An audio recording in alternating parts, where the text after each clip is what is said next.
remotely by Secretary Johnny Key of the Department of Education, as well as being joined by Secretary Jose Romero of the Department of Health. I want to express my appreciation for them joining us today, even though that is remotely. And I first want to express appreciation to all those across Arkansas who gathered in churches and synagogues to pray for our country and to pray for our state during this pandemic, and for all those who are ill and in hardships because of it as well. I was particularly drawn attention to an email from a lady in Northeast Arkansas who wrote me and said, "Your proclamation was read to a masked group of Northeast Arkansas Christians that prayed for our state, country, and families." And so thank you for sharing that, and thanks for emphasizing the importance of wearing a mask even while we are praying for our country. And now let's talk about this pandemic and where we are right now. And there are some who say that we are losing the battle as we fight this virus, and that we just have to live with it. Well, I like history and historical references, and I'm reminded of the words of John Paul Jones, who was fighting the British during the Revolutionary War by ship, of course. And during the course of the battle, the British commander communicated with Admiral Jones and said, "Are you ready to surrender?" And his response was, "I have not yet begun to fight." And subsequent to that, he was able to capture the British ship. And that historical reference, I think, has application today, at least in my attitude, that while this is a tough time, and we know we're going to go through a tough time in the winter, we have to be prepared to fight, and I am prepared to fight, and that's what we've got to do every day. And so while these are difficult times, I want everyone to know that when I wake up in the morning, I wake up thinking, what more can we do? How can we engage in this fight greater? How can we influence everyone's behavior in order to stop the spread of the virus? And today, we are testing at record levels. We have improved our medicines, therapeutics, and treatment, and we have more engagement from Arkansans all across the board in terms of following our public health guidelines and doing what is necessary. And I want to assure everyone that when you wear a mask, and everyone who quarantines and answers the call of the contact tracer, and everyone who is careful is making a difference every day, and I want to thank you. And now let's go to today's case report. If you look at our confirmed PCR cases, they have increased by 651, which 61. We've had 27 additional hospitalizations. That brings us to 676. We have 20 additional deaths of Arkansans, which is the saddest note that we can recite today. That brings our total to 1,696. These are of the confirmed cases.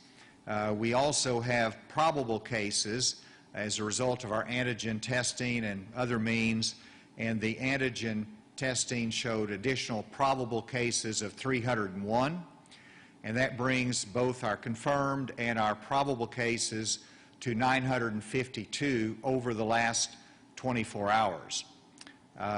In terms of our testing, we've had PCR testing of 7,000, and we've had our antigen testing of 1,795. As you know, I like comparing to a week ago because that avoids, you can compare specific time to specific time, and it's more relevant. And compared to a week ago, we went from 844 cases to 952 today. And in testing, we went from 7,800 tests to 8,795 tests. So our cases went up a little bit, about 100, and our testing went up about 1,000. And so I think we're comparable to where we would be last week, but we'll see where that goes in the coming days. Let's go through the graph, and this just shows us the new COVID cases in Arkansas by case type are the probable cases, and you can see again I'm comparing to the week previous where we are up a little bit from that timeline. And then let's go to the next one that gives you the trend line, and this is of confirmed and probable cases, and you can see that that trend line, people say we're in the third wave today, which means you had a wave, and now we're going up again into the third wave. We've got to work very hard to come down from that wave safely and to get the trend line down.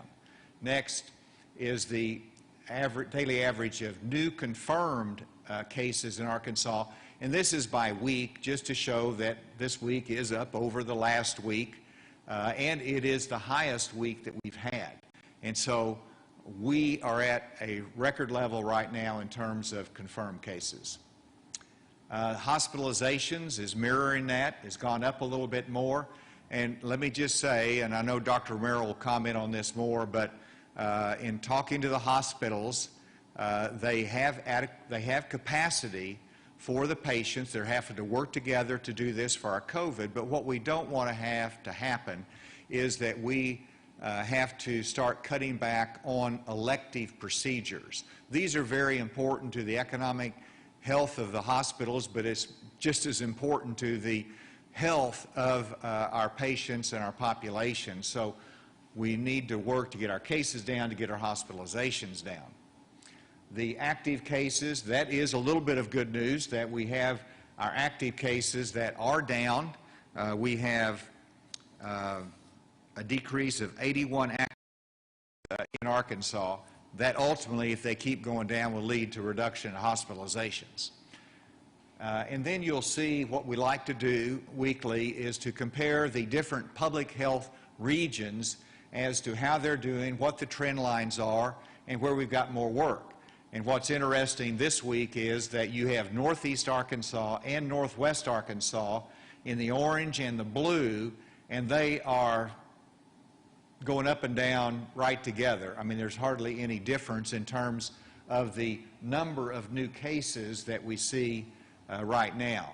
And then third would be the Central District, Central Arkansas, and then the fourth and fifth would be Southeast and Southwest that are in a better position. But clearly in Northeast, Northwest, we continue to have work to be done. The growth rate, we always like to look at where are the new cases coming from. And again, this is breaking it down by region, just showing it in a different way. So in the Northeast, we have a 7.7% growth of new COVID cases over the last week, October 18th to October 24th. And then Northwest, even though they're still high in the number of cases, their percent growth is significantly down, with the Central actually having a 5.7% growth rate. And then if you look at it by age group, and this has changed because previously we've had some of the lower age groups having an increase, and now it is that 65 plus. And the good news is that we can see in our colleges, our young adults, 18 to 24 age group, have actually changed their behavior, and we see active cases in our colleges going down. But we see our increase in our 65 plus, which is a great concern because they're the most vulnerable, they're the ones with the highest risk. Of course, they also are the ones that can get it from children and others as well. This is something I want to focus on just for a second because it is a key part of our strategy of what we're doing, which is testing. And if you will remember, because we have about 3 million in Arkansas population-wise, that if we test 2% of the population, that is 60,000 tests every month. Well, we have far exceeded that, and we set a goal As you can see, we're at 258,000 in terms of our PCR test. And then you'll see on the next slide, go ahead to that, the antigen test, that we have 34,000, and which means that you combine our antigen testing and our PCR testing. This month, I expect us to reach 300,000 tests in Arkansas this month, which means we'll be testing not 2% of the population or 4 or 6 or 8, but we'll be testing of the Arkansas population this month. That is applaud to our healthcare workers and our Department of Health and everyone for getting a test when you need a test or you have a question about it. That's a really significant progress that we've made. And then we'll just see the positivity rate, that we're below the 10%, but we watch it because it has edged up a little bit over the last week. About it, you see the rolling average of this is the test that's always higher than what the PCR test are. And that concludes those points. Romero, if he would make his comments, please. Thank you, Governor. So as the Governor mentioned, the majority of those deaths are coming from nursing home individuals. So of the number of deaths reported, 16 were from nursing homes. We have 14 counties over 20 cases, and the top 4 counties are pretty much the ones that we have always seen, which are Pulaski County with 146 cases, Benton with 77, Washington with 72, and Craighead with 66. And this represents both the PCR confirmed cases and the antigen probable cases. So let me go back to the issue of hospitalizations. The hospitalizations have increased, and they are increasing. We believe that a good portion of that may represent the older individuals that we're seeing the largest growth rate in, that is the largest percentage change. We know that persons over 65 years of age are at higher risk for adverse occurrences and for complications of the disease and for death. And that increases over age. So I think that the hospitalizations are mirroring the number of individuals in the older age groups that are needing medical care. Leaving that right now, let me talk about one other thing that happened this week. We had a visit from Operation Warp Speed. As you all know, they are in charge of the development, testing, and logistics of providing the vaccine to the states when they are approved by the FDA and the CDC. We spoke with them at length this week on Monday and are beginning to plan for receipt of that vaccine as soon as it is available. We are identifying sites where this vaccine can be shipped to. More than likely, these vaccines will need to be kept at ultra-cold storage, and we're looking for sites to do that. So we are in preparation for that. Lastly, let me talk a little bit about the upcoming holidays. As you can see, the number of cases that are increasing impact primarily on the older age group individuals. I think it's very important that we seriously consider whether it is appropriate to bring our families together during this time, especially with regard to the older individuals in our family. A reunion, we know that across the country, reunions, family gatherings are the sources where most of these infections are occurring now. So I ask you all to really consider whether it is appropriate to bring your elderly together and to spend time with them both in the upcoming Thanksgiving and Christmas, New Year's holidays. I think that considerations for the number of cases that we're having and the age group really weigh into that decision. So I'll stop there and turn that back over to the Governor or Secretary Key. Thank you, Dr. Romero, and let me set the stage for Secretary Key's comments on our schools.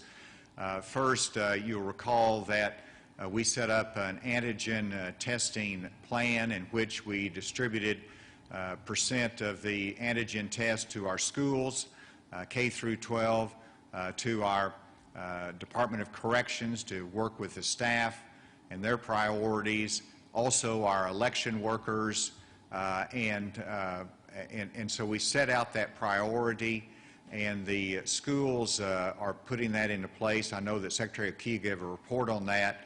But first, I want to say I was pleased to see that in our K through 12 schools, the number of active cases decreased week over week.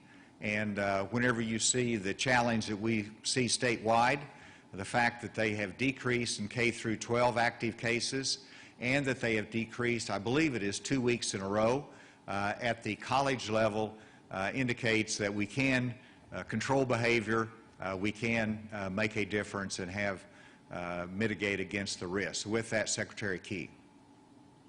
Thank you, Governor. Today I want to report on the on-site modifications as well as the rapid testing pilot that is kicking off. First of all, last week we saw 11 schools that made modifications to their on-site operations. That's important because that is the lowest number, the lowest weekly number of on-site modifications that we have seen since school began. Right now, we have 17 total active modifications for on-site instruction, and we've had 169 now that are inactive, which means districts have made modifications but then returned to normal on-site operations. As far as the rapid testing pilot, we had announced 14 schools that had been identified. We have been working with those schools. To date, 8 of those schools have opted in.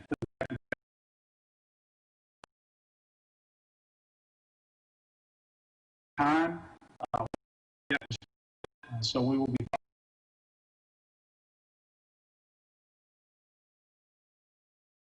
pilot to date. The health department is working very hard to get the test kits shipped to the sites, and we'll be doing so by Thursday, at which point the training will begin. And once all training is complete, then we will be on target to start the testing, the screening testing that we have for these Binax kits by Monday. We are looking at the second round and identifying a group of 20 schools that will be identified for the second round of distribution in this pilot. We will be working to finish that by today and then making contact with those schools later on this week. Governor, thank you, and that's the end of my report. All right, Secretary Key, are these the Binax Now cards and kits that you'll be distributing to the schools? Can you see that? I can't see it, Governor. Maybe Dr. Romero can see that better than I can.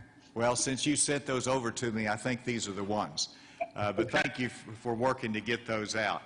With that, we'll turn it over for questions, and we have a number of attendees remotely on this. And so let me recognize Central Arkansas reporters first if you have any questions. Governor, this is Andrew with AP. Wanted to check with you your comment about hospitalizations and make sure I understood what you were saying. Are you at reimposing limits on elective surgery if hospitalizations either get worse or don't improve? And more broadly on that, what other steps do you think would need to be looked at if hospitalizations get worse and if there's an issue with capacity either statewide or in regions of the state? Well, first I applaud our hospitals that work together very closely. If they have a capacity issue in terms of their COVID patients, they can call an adjoining hospital, sister hospital, and coordinate to make sure the care is provided. They coordinate the numbers and the balance, and so they're doing an extraordinary job. Now,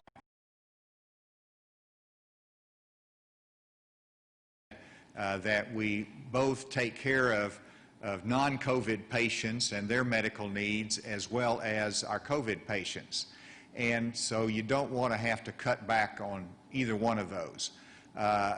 There's not any plan to put any additional restrictions on elective procedures, but I know that the hospitals have to make their own adjustments within their hospitals to balance their COVID patients and their other medical needs. In terms of what we do planning-wise, Dr. Romero and I have met this week. We have talked about that. He's met with the hospital teams and coordinating with them to make sure we are prepared in the event there is additional stress on the system. The biggest concern is our staffing issues, and there's just not a good answer for that. I mean, it has to be handled by each local hospital, but there's a great need for additional medical teams that can handle ICUs, beds, they can handle all the other needs in the hospital, and we hope that we can keep that flow of personnel available to them, and that's one of the things that we have to look at. Dr. Romero, did you have anything else to add on that? I would, Governor, if I may. So one other comment I think that's important to keep in mind is that the number of ICU beds occupied by patients with COVID does not fill the total number of ICU beds available. That is to say that the number of ICU beds that are occupied by other conditions outside of COVID are the majority of the cases in the ICUs at this time. So there are ICU beds available if these other causes of occupying them are removed from the system. And as the governor pointed out very clearly, the hospitals have agreements among themselves to transfer patients between the regions if necessary. So thank you. Back to you, Governor. The next question. Yes, Governor, this is Shelby Rose with Channel 7. My question is actually for Secretary Key. You mentioned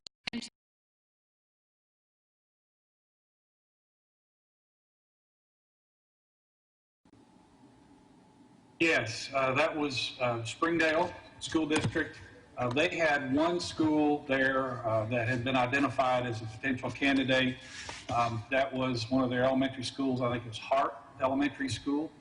And I talked to Dr. Jared Cleveland, the superintendent, about that, and he said that they had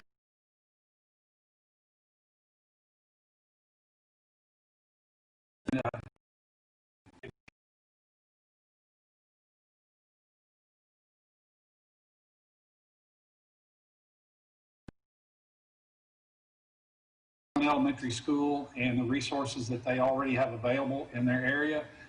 He felt and his board felt that it was more appropriate to allow those resources to be distributed across the state rather than for them to opt in at this time. Next question. Yes, this is Melissa Zigowitz with Channel 11. Back to the hospitalization question. If they do continue to go up, have you looked at placing more restrictions on businesses if we see a big increase still? No, the solution to control the spread of the virus is not restrictions on businesses. The solution is people watching their own discipline in terms of wearing a mask, socially distancing, protecting others.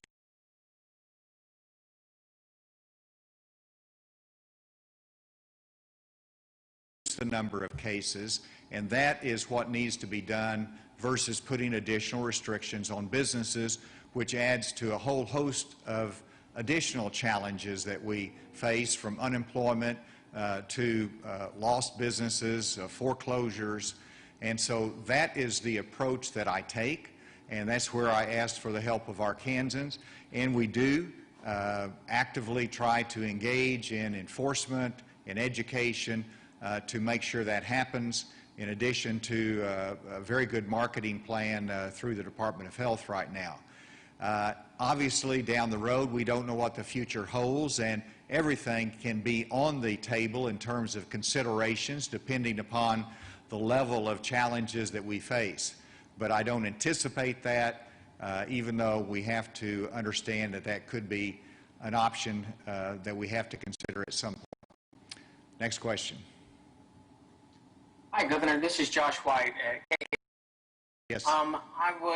Last time you and I spoke, I said, what can you do for Northeast Arkansas? And your response was what can Northeast Arkansas do for itself? And that prompted us to talk to several mayors, police chiefs, and everything. One governor didn't pass a law that would legally punish people. We're in the same situation. It's a difficult situation. We cannot arrest people. We can recommend for people to follow guidelines. I don't know what else we can do. Fines are not happening on the state level. How can it happen on a city level? Well, let's be specific here. Happening at the state level in terms of businesses that do not comply with the public health guidelines that regulate their business, and so those fines do happen. Secondly, when I issued the executive order for wearing a mask when you cannot socially distance, it did provide for a penalty. And so there is a fine that can be levied for disobedience with that mandate. It does have to be preceded by a warning by law enforcement. And so there is authority within the local police, local law enforcement, to both educate, to give warnings, and, if necessary, to issue a citation. It for arrest, but arrests are not necessary. And there's some questions there, and I have made the point that our objective is not to arrest people. Our objective is to encourage compliance. And from my belief, this is working. It can work better. People can do more, and you're always going to have a percent that just says, "Phooey on it, I don't want to do it." But I think what we see from the spread of the virus, and even in Northeast Arkansas, it is essential to do this. And I've asked for the support, and the Municipal League has been very, very helpful, and the mayors have been helpful, and they've talked to their law enforcement personnel to remind businesses, to remind individuals, particularly when we have a large gathering. Those are the circumstances that we ask for the support locally, just to remind people of their responsibility and their guidelines. Next question. Good afternoon, Governor. It's Neil Gladner in Hot Springs. I want to ask about the growth in the 65-plus category, and is that predominantly because of nursing homes? And if so, is that telling us something about the diligence at some particular facilities? And I'll let Dr. Romero comment on that, of course, as well. But let me start by saying that it's not unusual that that vulnerable population has the greatest level of hospitalization and the greatest level of deaths, because they are older and have those underlying health conditions in many circumstances. The nursing homes are a part of this, and because they have even more severe health issues. But I think the point is that if you look back in that trend line, and a couple of weeks ago we saw higher levels of growth. Why is that happening now? And I don't know the answer. It appears to me that kids started taking this more seriously, and that's encouraging sign. I don't think we see any laxity our 65 plus, but perhaps we're being more careless in our social gatherings, our family gatherings, that we're not mindful that it can spread to a young person, to an adult, that it could have more severe consequences. Dr. Romero. Yes, sir. Thank you very much. So, Neil, to answer your question, so part of this is contributed by the nursing home patients, but there are a significant number of these cases coming from the community. So it is the 65-year-old in general, 60-year-old in general that is increasing. 18%, I think, was the increase that we saw over the last week.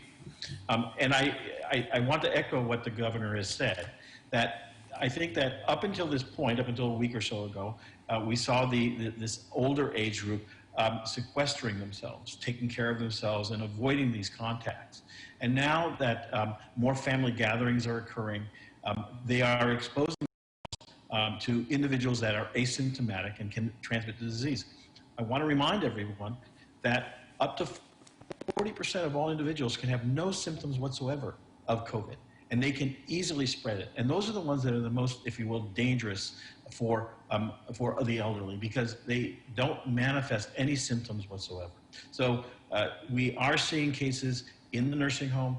We certainly are seeing cases in the community, and I think it has to do with the fact that we are engaged in many more social interactions among the families. Are there any questions? Over to you. Are there any questions from Northwest? Hi, Governor. This is Allie Lynch with Channel 5. A recent article from Salt Lake Tribune came out stating that hospitals in Utah may soon be rationing medical care because of the surge in cases.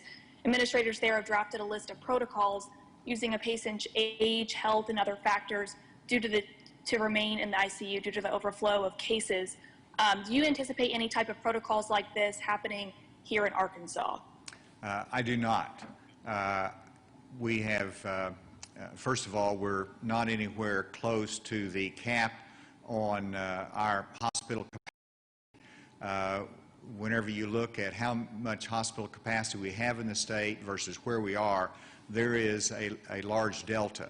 Now, obviously, you want to use that delta for a lot of other hospital needs, but in terms of our COVID care, we're not anywhere close to what they're facing in El Paso, what they're facing in Utah, and we want to keep it that way. While we've had an increase over time in our cases, it has been a gradual increase. It has almost been well, I'll just leave it at that. It's been a gradual increase rather than a larger scale increase that you've seen in other cities. So it's just a reminder of where we can be if we're not committed to this fight. It reminds us of where we can be, and we don't want to be there. So right now, we've got incredible hospitals in the state that are doing an amazing job. Dr. Romero, do you have any other comment there? Just to reiterate what I said earlier today, that our ICU beds are not being occupied all by COVID patients. The majority of those beds are being occupied by non-COVID patients. So we have the capacity to move a number of those patients, if we have a surge in COVID cases, to use those ICU beds. Over to you, Governor. And I will remark that as I checked in with a hospital this week, we actually had patients from 2 different states in the hospital. And so while the systems are strained, it's good to know that we are being good neighbors as well whenever we have to care for someone. Next question. Good afternoon, Governor. It's Brett Rains with 4029 News. We've got a big Halloween weekend coming up, as well as November 3rd elections. Your concerns, and we also want to know how you're doing. This press conference is all virtual. And the second topic is, you and the Attorney General and Secretary of State's offices said you're absolutely confident that all valid absentee votes will be counted regardless of how long it takes. Should that be something that should be addressed or clarified via executive order or legislators, since the law currently says they shall be tallied prior to the polls closing? If there's any issue there, if it's necessary to clarify, perhaps it can be clarified. But our statement is clear, and that has been our custom and practice, is to count all the votes that are timely presented. So I'll leave that there.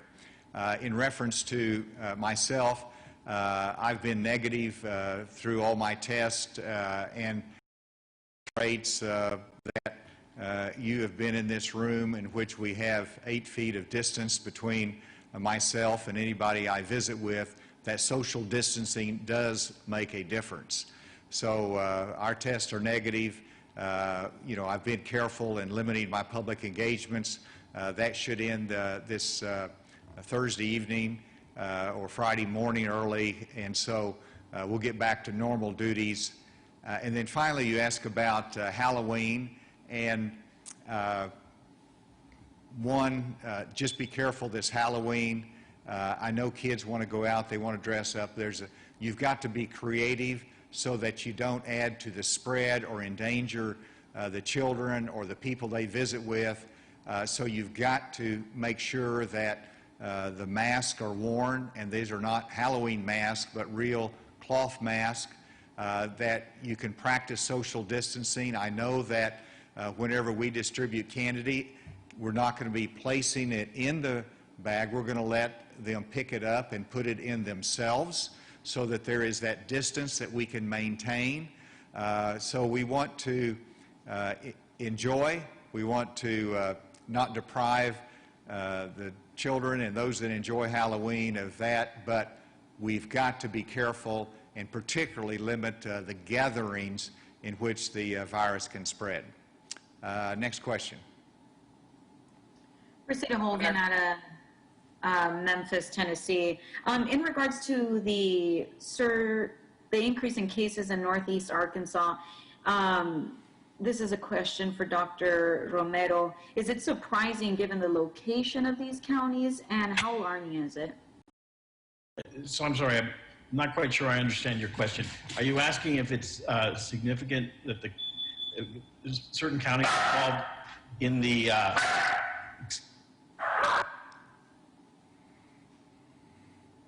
That's a pretty mean bite you've got there, Dr. Romero. It's Scotty. I'm sorry. He ran in here. So could you please repeat the question?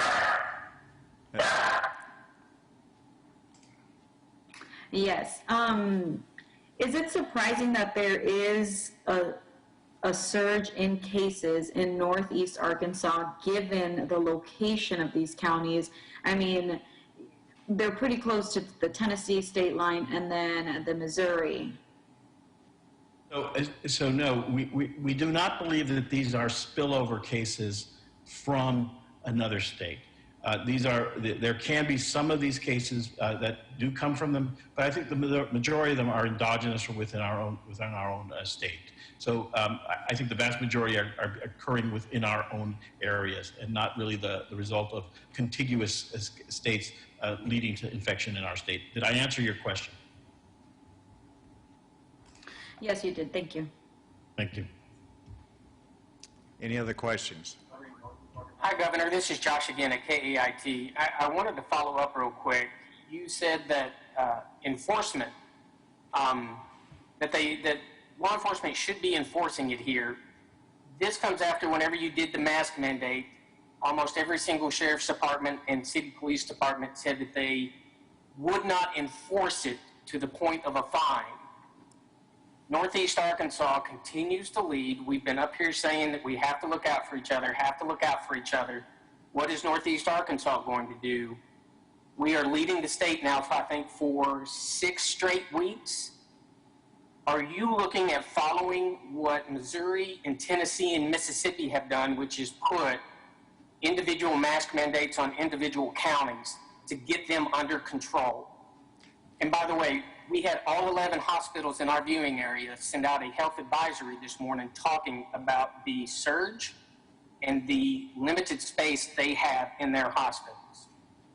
I spoke with Northeast Arkansas Hospital specifically yesterday about that. I was aware of their new statement. I'm delighted that they're making that comment to encourage people to help them out by trying to reduce the number of cases. I think I've answered your question previously. You referenced Missouri and you referenced Tennessee. Neither in Missouri nor in Tennessee has the governor issued a statewide mask mandate. I have in this state.